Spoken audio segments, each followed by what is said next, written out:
예루살렘으로 들어가기 과정 속에 계속 그 길가에서 또 그 여정 속에서 있었던 일들이 일주일 동안 계속 예수님이 그 제자들과 흔히 바리새인들, 서기관들 이런 종교 지도자들이 또 때로는 이렇게 눈이 먼 소경을 만나든지 또 삭개오를 만나든지 부자 관원을 만나든지 이런 만남을 통해서 계속 예수님께서 말씀하시고 또 저들 사이에서 나타났던 그런 주님의 모습들을 우리가 한 주간 성경 말씀을 누가복음을 통해서 계속 목격하고 오늘까지 왔습니다. 오늘은 어떤 내용입니까? 예수님이 이제 예루살렘에 입성하시면서 오늘 본문에 예수님이 뭘 타고 입성하시는 것이 나옵니까? 예, 나귀 새끼. 새끼 나귀. 나귀 새끼라고 하면 욕이 되는 것 같은데 새끼 나귀라고 해야 맞는 말입니다. 새끼 나귀를 타고 입성하시는데 거기 쭉 읽다 보니까 좀 신기한 게 하나가 있습니다. 뭐냐면 그 새끼 나귀를 가져오라고 예수님이 얘기를 했는데 그러니까 이제 물어보죠. 그걸 왜 갖고 오냐고. 또 그것도 새끼 낙이 있는 집에 가서 새끼 낙이를 달라고 하니까 왜 달라고 합니까? 그러니까 주가 쓰시겠다 하라 하면 된다 그랬어요. 주가 쓰시겠다 하라. 그래서 어떤 사람들은 학자들은 이미 예수님이 어떻게 뭐 인편을 통해 가지고 그 사람들한테 돈을 지불하고 그 낙이 새끼 달라고 이렇게 얘기했을 거다. 이 자유주의 신학자들은 그런 얘기를 해요. 그런데 그게 아니고 성경 구약에 보면은요, 어느 한 가문이 있어요. 이제 그거 찾으면 좀 시간이 없으니까 나와요. 그 가문이 뭐냐면 메시아가 오게 되면 그 집안은 그 할아버지가 돌아가면서도 그 자식한테 언젠가 우리는 나귀를 키워야 하는 가정이야. 우리는 어린 새끼 나귀가 오면은 옛날 우리 그 솔로몬 왕이 나귀를 타고 간 것처럼 아마 우리가 앞으로 오늘 우리 메시아 왕이 되실 분이 오시면 우리는 그 나귀 새끼를 내어드려서 그거 타고 이렇게 입성하도록 해야 되는 게 우리 가문의 임무야. 그래서 그 할아버지가 자녀에게, 아들에게 살면서 우리의 세상에 우리 가문의 임무는 주가 오셔서 쓰시겠다 하고 나귀 새끼를 달래면은 그는 어김없이 그거는 주께 쓰시라고 내어드려야 돼 하고 죽고 하면 그 다음에 아들이 우리 할아버지가 돌아가실 때 남긴 우리의 가문의 유언이 뭔지 아냐? 그러면 아이들한테 우리는요 주님이 오시면 나귀 새끼 써야겠다 그럴 때 내어주는 게 우리가 해야 할 우리 가문의 일입니다. 이렇게 이게 사명인 줄 알고 여러분 인생을 살면서 주님이 쓰시겠다 할 때 이건 제가 할 일입니다 하고 쓰임받는 일들이 있습니까? 아유 말도 마시면 그거 주께 쓰임받다 보니까 시험 드는 게 한두 가지가 아니에요. 그런 게 있습니까 혹시?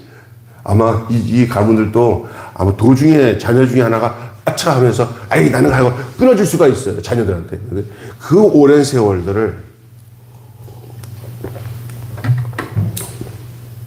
오직 하나 주께서 쓰시겠다 하면서 나귀 새끼를 가져갈 때 그냥 어김없이 내어주는 이 모습을 보면서 특별히 그것을 주가 쓰시겠다 하고 내어주는 것을 내어주는 그 사람 무슨 생각했을까요? 야, 그 수많은 세월 내가 당첨됐네. 여러분 이런 거 봤어요? 이렇게 된 것을 머리에 콕 누르면 여기서 톡 나오는 거잖아. 탁 누르면 아이고 지났다. 아이고 우리 안 걸렸다. 다음에 요번에 걸릴까? 이렇게 집어넣는 거 있잖아요. 그거 이렇게 숫자가 좀 더 줄 때는 이제 여기 확률이 몇 번 안 나왔는데 막 그런 거 있잖아요. 막 세리 있잖아. 아마 여기도 그럴 거예요. 뭐 이렇게 소문 들어가지고 에이 설마 우리한테 와가지고 그분이 아무리 뭐 메시아라고 한다고 돌아다니는데 그런 사람이 한두 번이었나 뭐 지나가는 걸 거야. 이렇게 생각할 수 있는데 그거 탁 눌렀을 때 여기서 통 나온 것처럼 여보세요 하고 어디서 오셨습니까? 아 나귀 새끼 가지러 왔어요. 아니, 어디서 왔어요? 뭐 때문에 그랬어요? 주가 쓰시겠다 그러면 안 돼요. 아, 예? 아, 놀래 자빠졌을 거예요. 우리의 조상들이 계속 그 얘기해 오던 누가 온 거예요? 주님이 오신 거예요. 메시아. 그게 오늘 본문 내용입니다. 여러분이 내가 구약 성경 찾아가지고 그 본문에 해당되는 그 가문을 소개하려면 좀 시간이 많이 가고 하니까 그런 거예요. 진짜 재밌어요. 여러분, 오늘 본문은 예수님이 이제 여리고에서 예루살렘으로 오는 과정 속에 뭐 한두 가지 사건이 아니었잖아요. 제가 지난주에 쭉 보면서 뭐 여러 또 도중에 비유로 말씀하는 것도 여러 가지가 있었어요. 비유로 말씀하는 거. 거기다가 또 병자도 고치는 얘기. 그 다음에 여러분 중요한 것은 부자들에 대한 얘기. 천국에 들어가는 자는 천국에 들어가는 게 마치 부자가 천국에 들어가는 것을 마치 뭐가 어떻게 들어가나요? 낙타가 바늘귀에 들어가는 것 같다. 이 바늘귀가 아니고 예루살렘 성에 밤 딱 되면 이제 문이 다 닫혀요. 성벽이 닫히면 그 나귀에다가 막 그 장사꾼들이 거기다가 나귀에다가 막 뭐 짐 싣고 갖고 성을 들어왔더니 이미 성이 닫혔어요. 끝난 거예요. 그는 완전히 강도들한테 다 잡혀 먹어요. 그러니까 다 내어버리고 자기 하나 살기 위해서 요만한 구멍이 있어요. 한 사람이 기껏 빠져나가면 아이고 살았다. 나중에 그 낙타 하나 거기 짐꾸러기 가지고 가려도 갈 수가 없어요. 그게 그 구멍 그 사람 하나 들어가서 나와가지고 그 성 안에 들어가는 구멍이 그 이름이 바늘귀예요. 예? 그게 지금 저기 성지순례 가갖고 바늘귀 어디 있어 그러면 이제 알려준다고 하더라고요. 바늘귀예요. 그게 무슨 얘기가 되겠죠, 여기요. 그러니까 천국은요 다 가지고 들어가면 못 들어가져요. 인디아나 존스라는 영화 보면은 그냥 도망치면 되는데 그냥 그 보물도 하나 더 챙기다가 그냥 죽어버리잖아요. 근데 그냥 몸만 뛰어나간 사람들은 다 살아났어요. 여러분, 그것이 지난주에 이렇게 쭉 얘기하면서 천국에 들어가는 얘기들 또 어린아이 같지 않으면 하나님 나라를 볼 수 없다 뭐 이런 얘기를 쭉 하시다가 이제 마지막 판에 가서는 삭개오 이야기가 나오고요. 젊은 부자 관원이 네가 네 재산을 다 팔고 나를 따라라. 그러면 된다 그랬더니 그 재산이 많아서 근심하다가 주님의 제자로 못 따라가요.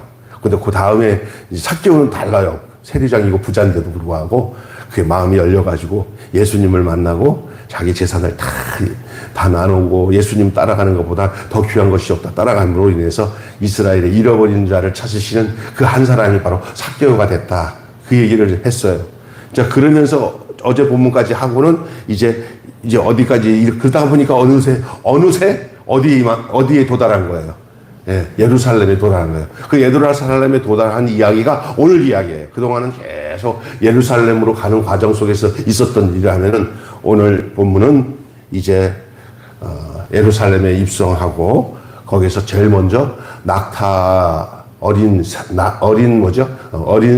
나귀 새끼 나귀를 타고 이제 입성하시는 본문의 내용이라 할 수 있습니다. 이제부터 여러분 오늘 본문 내용을 좀 말씀드리겠습니다. 시간이. 자, 예수님이 정말 어떤 메시아인가? 메시아 이스라엘 백성들에게는 자기 나라에 그 메시아가 오면은 나라가 식민지에서 해방되고 옛날 다윗의 그 명성, 다윗이 다른 나라들을 지배하면 지배했지 다른 나라에게 지배당하지 않고 가장 강력한 나라가 있었던 시대가 다윗의 왕조예요. 그 나라가 자기 나라 안에 회복될 것이라고 하는 것이 저들에게 있어서는 메시아 사상입니다. 왕이 오신다. 이 나라를 완전히 지배하고 통치하시는 왕이 오신다. 그들이 그 메시아의 마음들을 갖고 예수님을 맞이했는데 이것은 이스라엘 일반 백성들이나 그들이 역사 속에서 맞이하려고 하는 메시아지 우리 주님이 보내시는 메시아는 그런 예루살렘, 이스라엘 정치적으로 해방시키는 나라가 아니라 우리 하나님이 보내시는 이 영원한 메시아는 누구냐? 모든 인류를 죄 가운데서 사탄의 굴레 안에서 해방시켜서 당신이 왕이 되셔서 모든 백성들을 하나님 나라 안에 거하도록 하시기 위해서 오시는 메시아인 줄로 믿습니다. 이 메시아라고요. 지금도 유대 사람들은, 유태인들은 이 예수님을 안 믿어요. 어떤 메시아를 믿느냐? 아직도 이제 다윗의 왕조를 이어갈 메시아가 올 때까지도 지금도 기다리고 있는 거예요. 그래서 그들을 앞에서 그 예수님이 하신 얘기들 막 하면은 막 성지순례 가면 막 화내요. 특별히 이렇게 검은 모자 같은 거 쓰고 이렇게 다니는 사람들 있잖아요. 예? 그런 사람들은 더해요. 예. 아직도 예수가 안 왔다는 거예요. 예수가 아니라 메시아가 안 왔다고 생각하는 거예요. 이미 메시아는 오셨어요. 저들이 생각하는 메시아는 안 왔지만 하나님이 보내려고 했던 메시아는 오셨는데 그 메시아가 우리를 죄 가운데서 구원하셔서 하나님 나라가 이 땅에 임하도록 하신 예수님이 메시아인 줄 믿습니다. 그리고 그 메시아는 이제 이스라엘만의 메시아가 아니라 이방인들의 메시아, 전 인류를 구원하는 메시아예요. 한 나라를 택해서 그들의 역사 속에서 하나님은 메시아를 보내신 거죠. 그러나 유대인들은 아직도 자기들만의 하나님이지 이방인들은 구원도 받을 수 없는 존재라고 생각하는 게 유대인들이에요. 유태인들이에요. 출생만큼이나 입성하시는 것도 아주 예상 바뀝니다.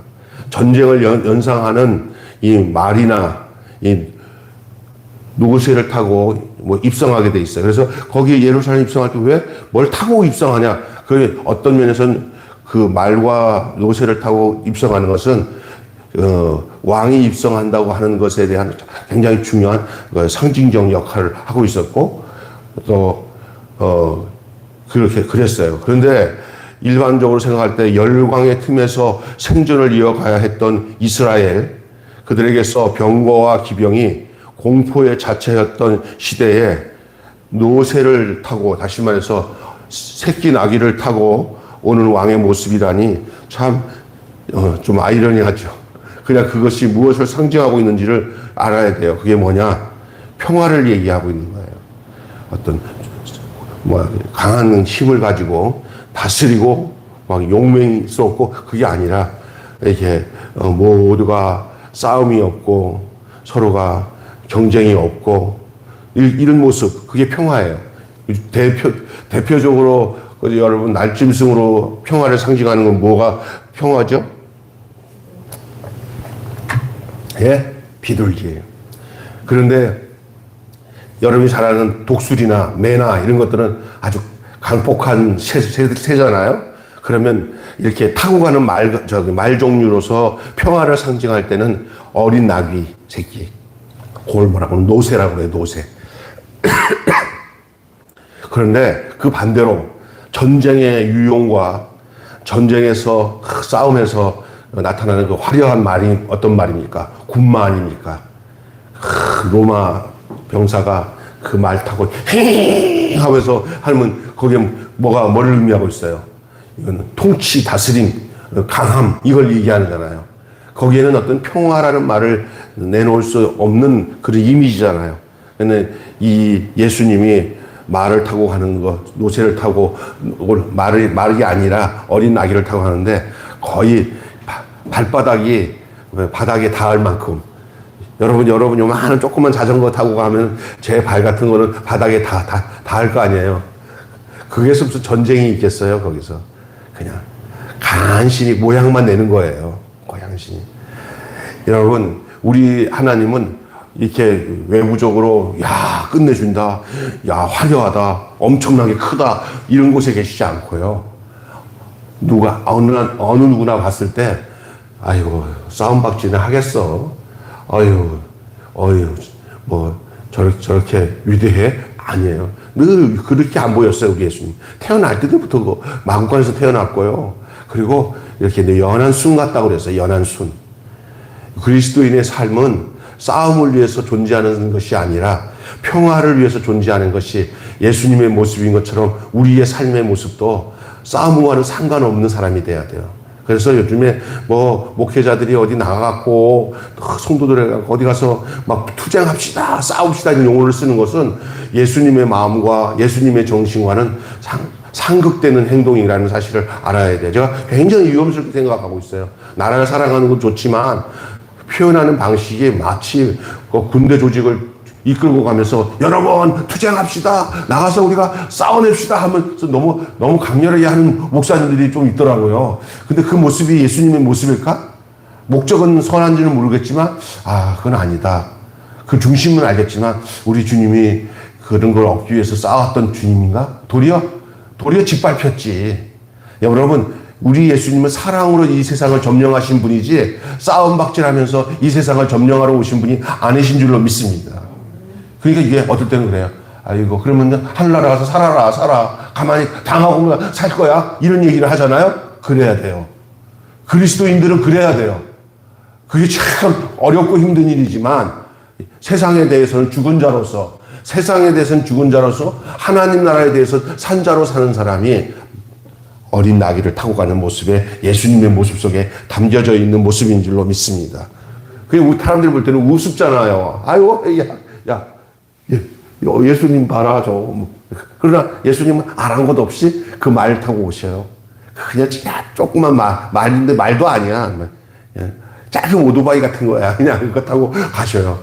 아이고, 임금으로 오시는 분이 어떻게 저렇게 오나 하는 생각이 들 만큼 그래요. 초라하기 그지없고, 당시 로마 왕이나 장군들이 올 때 얼마나 화려해요. 전혀 없어요.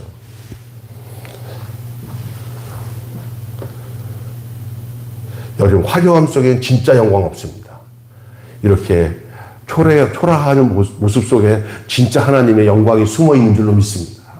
아멘. 여러분 안 그렇죠? 막 엄청나게 지어진 건물에 막 화려한 그냥 예배당 같은 거 보면 거기에 압도하고 있잖아요.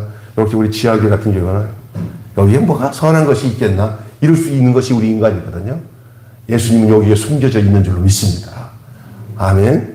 여러분, 그런데 입성 후에 예수님은 진짜 그 구세주 메시아의 모습을 드러내기 시작하는 것이 이제 하나님의 목적이 그대로 이루어지는 것이 이제 19장 오늘 본문 내용의 이야기들입니다. 첫째 우리가 나눌 얘기는 겸손과 평화예요. 한번 따라서 합시다. 겸손과 평화. 예수님 안에 뭐가 담겨 있어요? 겸손. 신앙인의 삶, 그리스도인의 삶. 예수를 메시아로 받아들이는 사람들의 삶은 그분이 겸손하고 평화를 나타내시면서 오셨기 때문에 우리들의 삶도 겸손과 평화가 우리의 내용이 되어야 되는 줄로 믿습니다. 다윗의 노새를 타고 예루살렘에 입성했던 왕이 한 분이 있었어요. 그게 바로 다윗의 아들이었던 솔로몬이에요.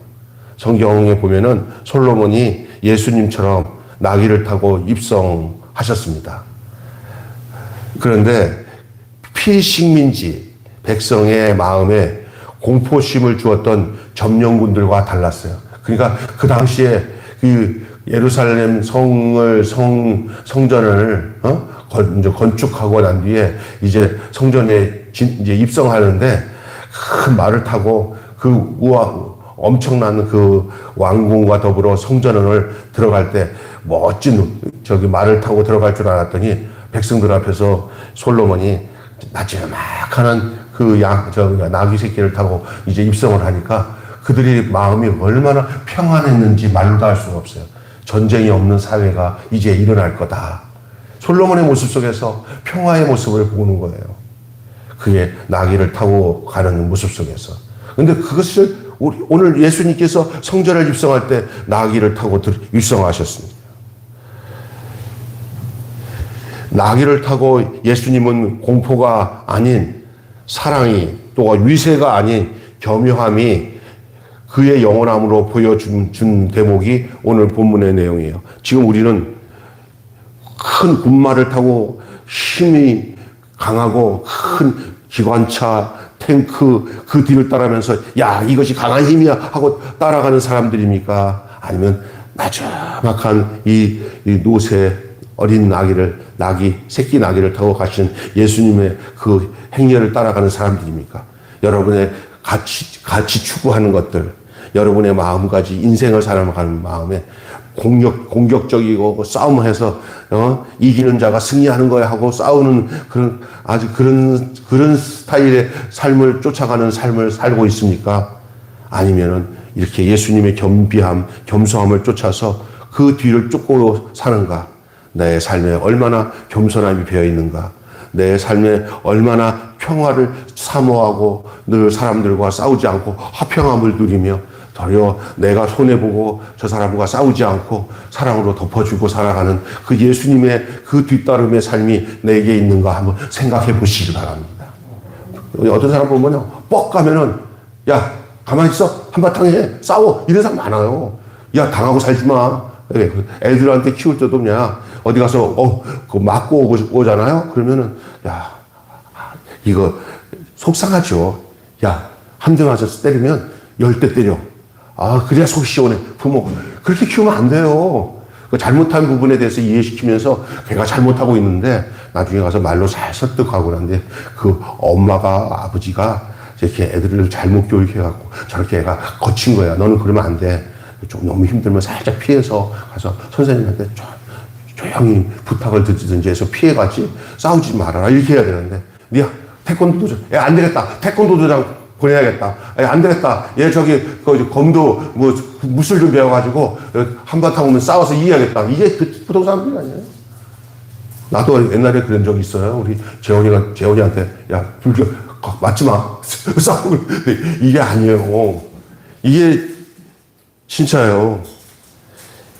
여러분, 이 예수님의 모습은 절대 전쟁과는 상관없는 거예요. 이런 모습을 오늘 우리 한국 지금 우리나라 정치 구조 속에 어려움 당하는 여기에서 여러분이 잘 분별해 보셔야 됩니다. 어떤 것이 이게 그리스도인들이 살아가야 할 모습인가.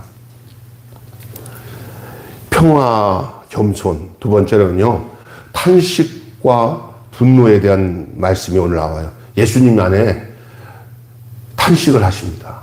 그리고 또 하나는 이 분노의 모습이 나타나는데 평화의 소식을 거부하는 예루살렘의 운명을 내다보면서 누가 탄식하냐? 예수님 탄식하십니다. 예루살렘아, 예루살렘아. 지금 예수님은 현실을 보시는데 그 평화의 소식을 거부해요. 이미 우리 예수님은 지금 당신은 평화의 왕으로 나귀를 타고 들어왔지만 지금 그 예루살렘 안에서 지금 뭐가 지금 진행되고 있는지를 예수님이 아셨어요. 곧 얼마 안 있으면 당신이 죽을 것을 안 거예요.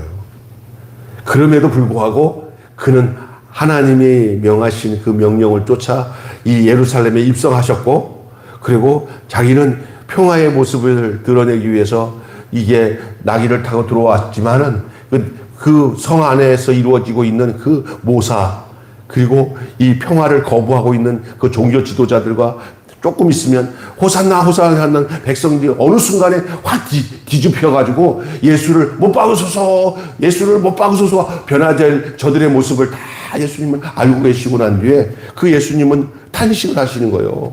예수님의 탄식. 예루살렘의 운명이 앞으로 어떻게 될 것들을 다 보신 거예요. 앞날을.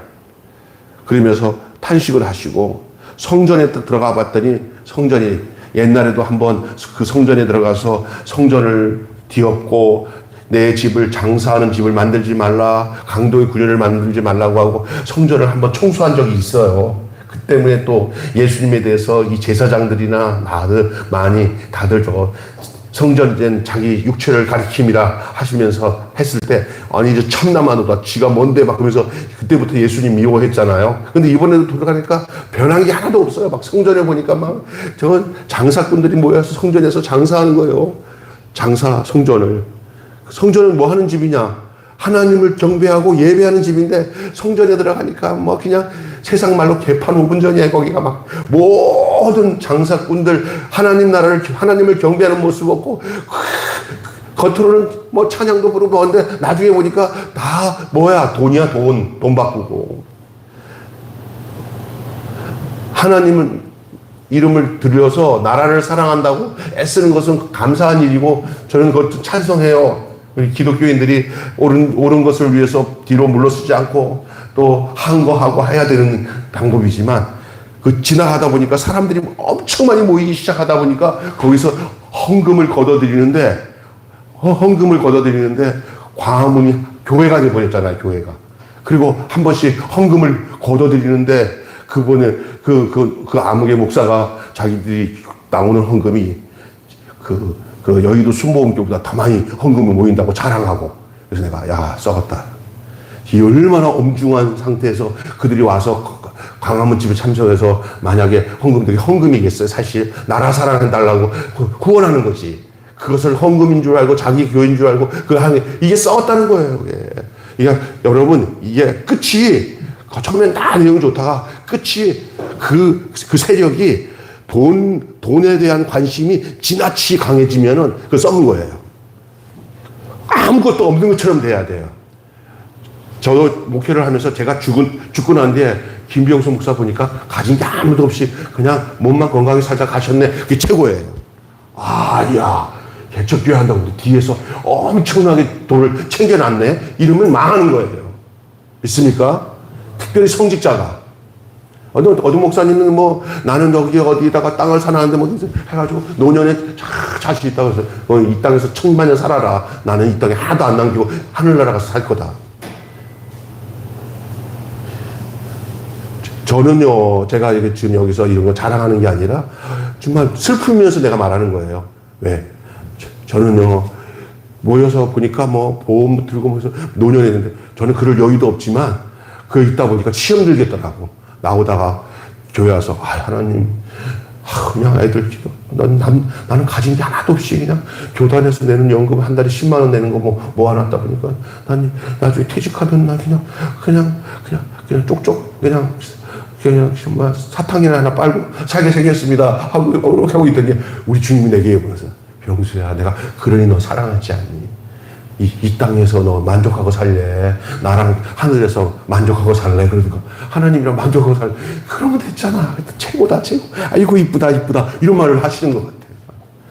근데 우리 관심이 거기 아니고 이 현실에 있으면 겉으로는 여러분, 하나님, 이게 다 하지만 끝에 가서 끝물에 가면은 돈. 그래서 내가 보이더라고, 그게. 지금 우리가 주중에 요즘 살아가는 동에 저 유명하다 하는 목사님들이 말씀을 잘하는데 그게 자기 그 욕심이 끝이 없어요. 모든 결과가 돈이야. 그러면 이거는 하나님을 섬기는 게 아니라 대다수요. 여러분, 하나님 잘 섬기는 사람은 이 세상의 것들에 대한 재물에 대한 욕심이 없어요. 그냥 죽으면 끝인데 천국 가니나. 근데 이 땅에서 1000만 년 살 것처럼 생각하는 게 그게 죄예요, 죄. 그냥. 우리 예수님은 하나님이 주신 명령대에 따라 그 메시아의 길을 걷는 길이 바로 그 가난의 길이었어요. 주님 뜻을 따라가는 거예요. 그런데 예수님 따라갔던 제자들은 뭐냐면 예수님을 이용해갖고 지들이 큰 고관대장이 될 줄 알고 따라다니다가 다 나중에 다 도망가지요. 한 놈은 어떻게 해요? 쏘갔다. 아이고, 쏘갔네. 아이고. 하고는 예수님을 팔아넘긴 놈도 있어요. 이름이 뭐예요? 가룟유다예요. 그리고 모든 군중들도 처음에 예수님이 막 병자도 고치고 오병이어 기적을 일으킬 때는 진짜 자기들이 왕이 왔구나 했는데 아니, 그냥 죽어가는 거예요. 아이고, 야, 우리 너무 마음을 줬다. 아유, 믿는 도끼에 발등 찍혔다. 그래서 사람이 기대하다가 기대가 꺾어지면 그 사람을 미워하게 돼 있어요. 그러니까 군중들이 전부 다 바나바를 살려놓고 누굴 죽이라고 그러는 거예요. 예수 죽이라고 그러는 거예요. 그게 민중이에요, 민중. 그게 보통 무리들이에요. 예수님이 가시는 길을 정확하게 모르면 우리도 제자가 될 수가 없고 무리가 될 수 있어요. 오늘 또 많은 사람들의 기독교인들이 있어요. 다 그냥 예수 믿고 구원받고 우리 잘 먹고 잘 사면 돼. 그래서 축복받아서 이 땅에서 예수 믿으신 거 이렇게 만들어 놓는데 사실 여러분 더 깊이 생각해 보셔야 됩니다. 내가 가는 길이 주님의 발자취를 따라가는 것인지. 탄식과 분노를 해요. 그 썩은 그 당시 종교 지도자들과 나라 현실을 보면서 속이, 우리 예수님 지금 살아서 계시다면은 지금 우리 나라의 현실이나 우리 목회자들이나 하는 사람들의 속을 다 아시는 주님이 보시면서 아마 속이 말이 아닐 거예요. 탄식하실 거예요. 제가 조금 내가 많이 느끼지는 못하는데 내가 예수님 마음 조금 느끼는 것 같아요.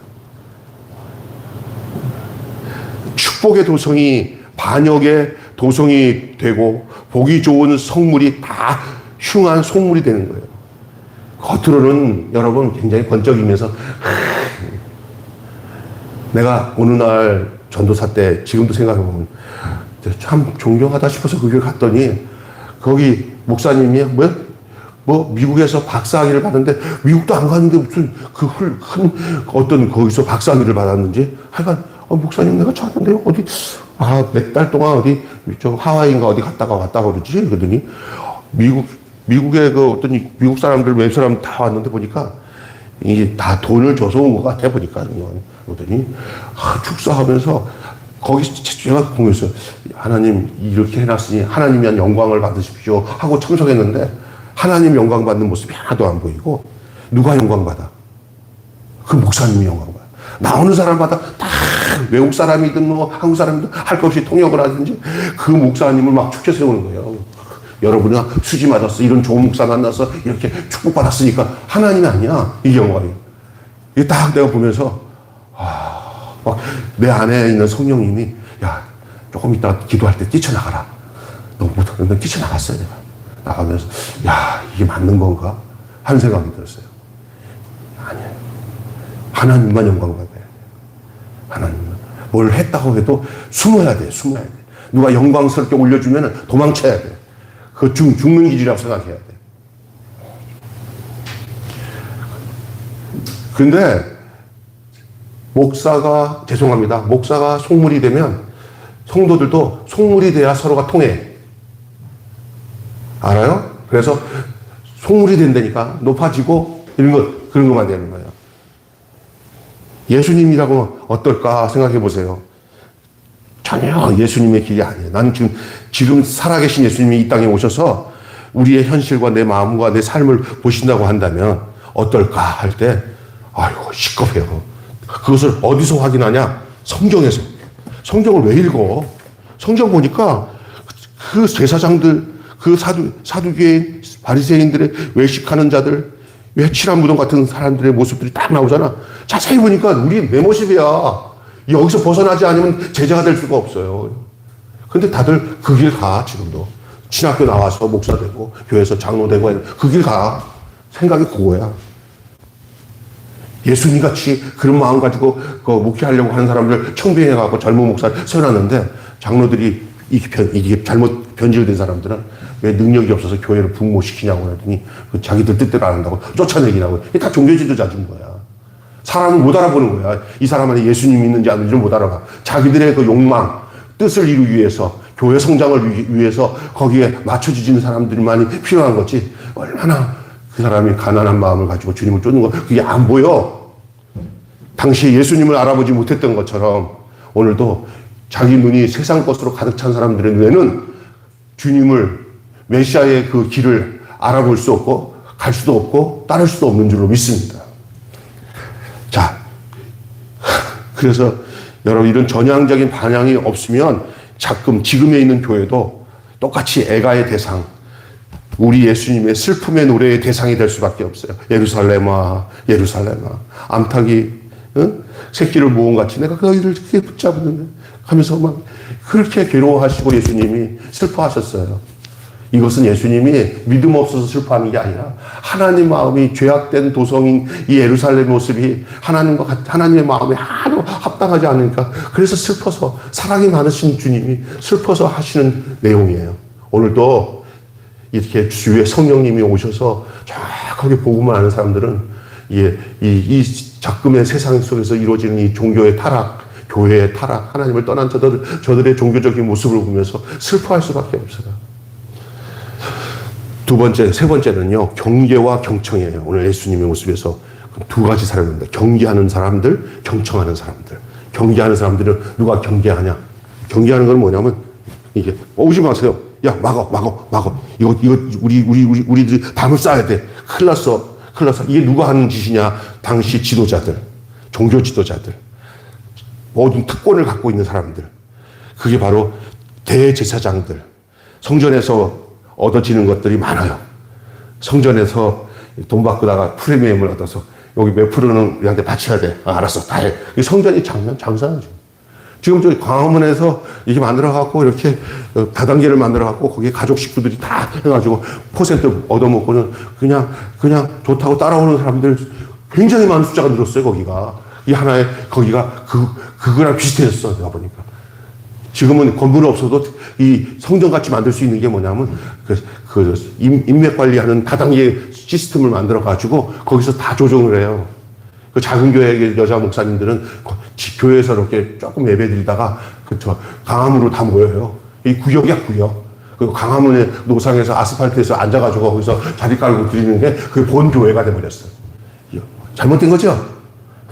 이게 지금 얼마나 무서운 거예요? 이게 지금 이런 데서 예수님이 정확한 얘기를 하고 정확하게 가시니까 제자들, 그 당시에 종교 지도자들은 자기들의 그 어떤 세력들을 침해한다고 생각하는 거예요. 언제든지 그렇습니다. 예수님이 꼴 보기 싫은 거예요. 왜? 야, 예수님이 하는 말들이 다 맞는 말이거든. 그러니까 예수님이 없어져야지 편한 거예요. 이 종교 지도자들이. 그들이 정치 지도자들과 종교 지도자들이 야합을 해가지고 예수님을 죽이기로 작정한 것이 결국 십자가에서 예수님을 죽게 하는 것이 그게 예루살렘에서 예수님이 십자가에 못 박혀 빌라도에게 이제 재판을 받고 죽는 과정으로 가는 거예요. 이렇게 경계하는 무리가 있는 반면에 경청하고 있었던 사람들이 있어요. 경청하고. 지도자들이 거부한 그 가르침에 백성이 호의적으로 반응하는데 백성들은 그래도 경청을 해요. 기회는 모든 사람에게 있지만 어린아이의 마음으로 받아들이는 사람들만이 하나님 나라의 백성이 될 수 있습니다. 그래서 예수님이 그랬잖아요. 어린아이 같은 마음을 가진 사람들이. 자기 자아로 충만한 마음은 천국에 임할 수가 없어요. 자기 생각으로 가득 차요. 오늘 듣잖아요. 어떤 사람들 교회 말씀, 목사님 나는 말씀이 안 들려요. 이 자기 자아로 가득 찬 사람은 은혜를 못 받아요. 여기 죄요. 그러나 이 어린아이 같은 마음을 가진 사람들은 그 하나님 말씀을 들을 수 있는 귀가 열려요. 하나님 말씀을. 그때부터는요, 정확한 그 판단이 이루어져요. 내 안에서. 주님이 가시는 이 길이고, 요게 그 종교 지도자를 같이 타락했던 그 당시에 이 악한 사람들의 모습이 이런 거구나 라는 것을 지금 살아가는 현실에서도 그것들이 가름이 돼요. 딱 드러나요. 시간이 없는데 빨리 끝내겠습니다. 순종으로 시작된 입성이었지만 경배와 경멸이 교차하고 평화의 도성이라고 불리는 예루살렘의 심판의 그림자가 드리워지고 위엄을 자랑하던 성전은 위선으로 가득 차고 표면이 아니라 이면을 보시는 주님의 시선을 따라가시기를 바랍니다. 표면에서 드러나는 것에 집착돼가지고 그 이면에 있는 진실을 보지 못하는 신앙생활이 되면 큰일 납니다. 그 이면. 표면만 보는 사람들은 와 멋있다 하고 세상적인 기준이 그 사람 속에 대단수가. 그 시선의 회복 없이는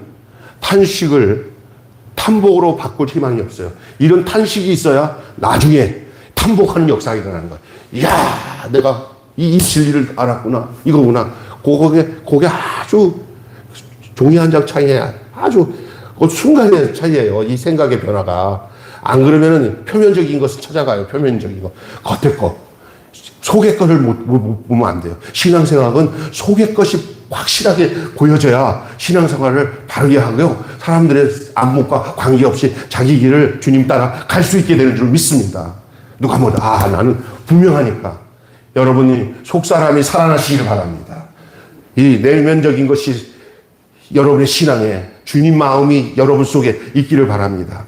사람들이 나를 어떻게 보느냐 이런 데 보지 마시고요.